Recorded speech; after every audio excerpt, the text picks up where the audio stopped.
Hello, fellow YouTubers. Bluray Maniac here, coming at you on the Horoscope channel. Um, this week is the original versus remake week, and hopefully you've been keeping up with the videos and watching everyone else's picks. And for my day, which is today, Friday, um, I went ahead and I picked for original versus remake. I picked Fright Night. Here's the original, and Fright Night the remake. So, um, just so you know, this video probably will contain some spoilers, obviously, because I'm going to be comparing the two films, differences, similarities, and so forth. But most people have seen the original, and most people have seen the remake. But in case you haven't seen one or the other or both, if you don't want the movie spoiled, then I suggest don't watch the video. But anyway, you've been warned. So, okay. Um, Basically, right off the bat, I can tell you. Let me answer this question. You're probably saying, well, which one do you prefer? In this particular instance, I prefer the original. Um, but let me read you some stuff. Like, okay, for the original, it came out in 1985, and believe it or not, the Blu-ray of this particular movie is like over $100 now because it's apparently it's really hard to find, and you'll never guess how much I paid for this DVD. I paid $5 for this thing. So don't go out and spend $100 on the Blu-ray for this movie, please. Just go to Walmart.com. The price might be around $8 now, but when I got it, it was on sale for $5. It was during the holidays. Um, but this movie came out in 1985. It stars Chris Sarandon, Roddy McDowell, and of course the difference between this movie and the remake is obviously this one has a very strong um, 80s horror vibe going on with it, and I love the overall look and feel of this movie. It's right up there with like the same kind of feeling you get from A Nightmare on Elm Street. Because that movie came out around the same time as well. And anyway, yeah, it's a really good movie. What is it about? For those of you who are curious, it's about this boy and his mother. They move into this house, and basically they're I don't remember. I don't remember if they moved in there or if they lived there already. But my point is that another guy moves in next door, and his name is Jerry. And Jerry is actually a vampire, and he can only come out of his house at the pitch black, of night, and also when the sun has just started to set. In other words, it's still daylight, but the sun's down really low, and but he's real secretive. He doesn't really associate with people. He has another guy living with him that's like his helper, um, and his helper's a vampire too. And basically, like I said, he keeps to himself and all that.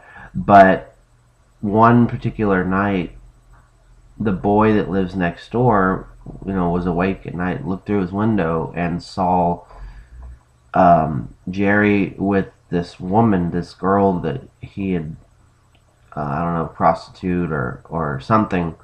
And she was a real pretty girl, though. And he basically saw where he was about to bite her on the neck. So the boy figures out that he's a vampire. And he knows that the boy saw him. So from that point on, he's kind of messing with that kid. He actually, the mother becomes friends with Jerry, and she tells him that he can come over.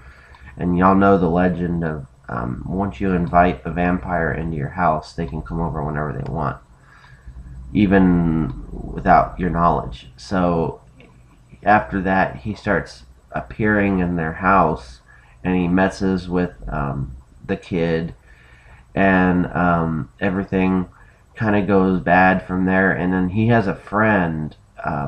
The boy has a friend, and the friend's kind of nerdy, kind of out there, talks kind of funny, and he's like the vampire expert. And he tells him, if you have a vampire next door, you need to put garlic on your windows, you need to do this, you need to do that. And also tells him you need to go talk to Peter Vincent because he's the expert, the vampire killer. And you know, Roddy McDowall plays Peter Vincent, and the thing is that they find out that he's actually a fake, and it's just a really fun and interesting movie. I don't want to say too much more. I've pretty much already given away the whole story, but he, the boy's girlfriend ends up getting bit by Jerry, so she starts to become a vampire. His friend gets bit and becomes a vampire, or actually, one thing that's interesting is his friend gets bit, but his friend turns into like a werewolf type thing. It's kind of bizarre, and actually, for 1985, I have to say that sequence where his friend turned from like a werewolf or into a regular human after he was stabbed in the heart with a stake. That particular scene was very interesting. It had really good special effects. I don't know exactly how they did it, but it was really well done for its day. And Roddy McDowall, he's kind of quirky, um, off the wall a little bit, kind of goofy, and that's how that character was meant to be portrayed. And basically, that werewolf, which was that boy's friend, is the first vampire that Peter Vincent kills. And so they end up going into Jerry's house, and I'm not going to tell you exactly what happens there, but it's a really good movie. If you're into like 80s horror, the like Nightmare on Elm Street, all those um, stuff like that, and you also like werewolves or vampires, either one, this movie will probably be right up your alley. Definitely check it out. And another quick note about this before I move on to the remake. It says specifically on the back that this movie is remastered in high definition. So let me tell you something. If you are, if you're crazy enough to spend $100 something on a Blu-ray, be my guest. But for those of us with common sense, get the DVD really cheap. As long as the cover is like this, and on the back it says, where does it say it? Oh, right there above my finger. See, it says remastered in high definition next to the Dolby Digital symbol. This has got a, it's not Blu-ray, but it's got a pretty good picture quality on it, considering that it's as old as it is and that it's remastered. But for me, it has to be the remake when comparing this movie to its counterpart remake. But on to the remake. The remake is pretty good. Like I said, I prefer the original, but even saying that, I really, really, really enjoyed the hell out of this movie.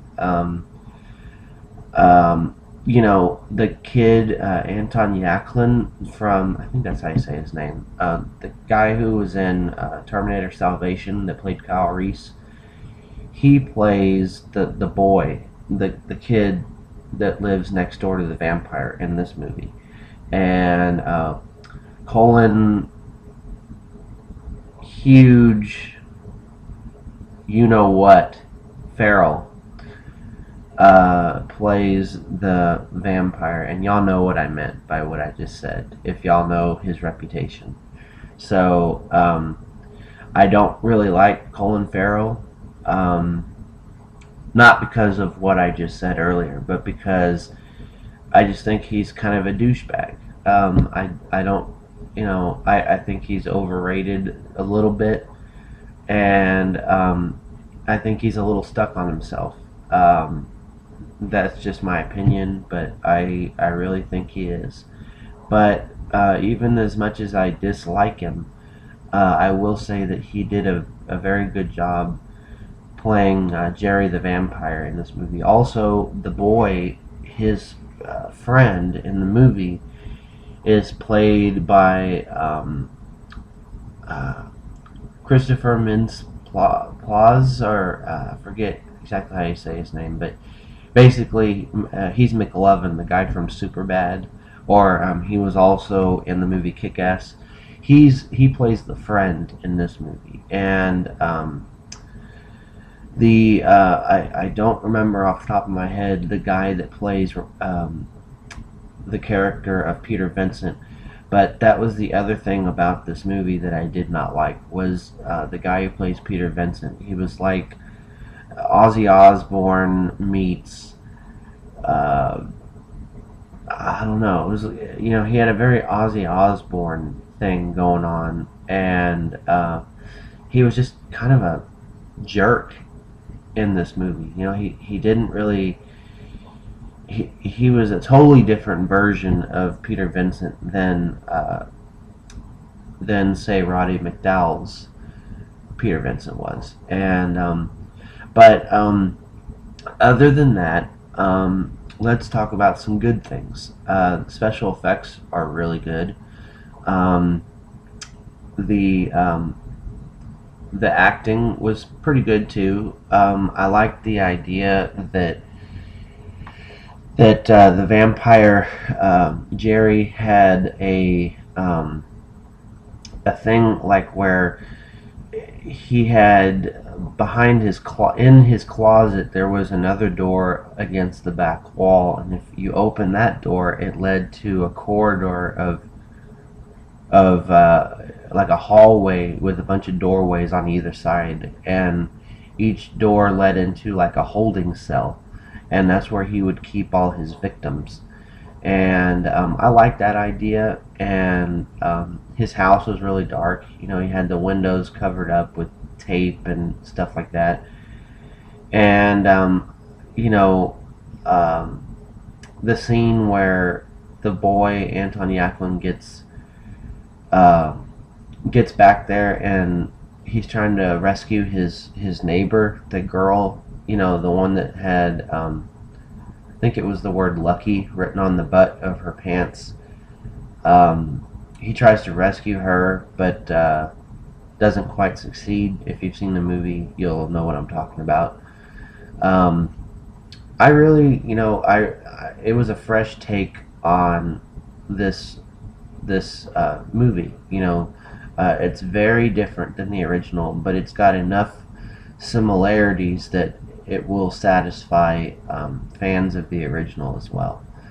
And it's just an all-around fun. Um, I don't really use this word too often, but it's a popcorn flick. It's one of those movies. You can pop it in just about any time, and you can make yourself some popcorn, sit down and watch it, and just enjoy it. And as much as I like the original, I really enjoyed this one too. So, um, let me see. Was there anything else? I don't think so.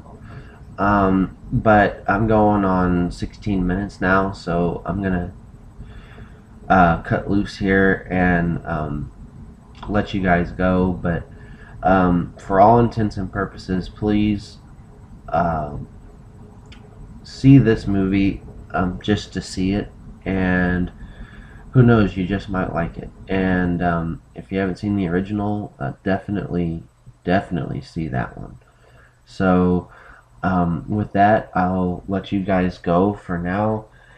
And by the way, look on my regular channel, and I will be uploading a small collection update at some point later today.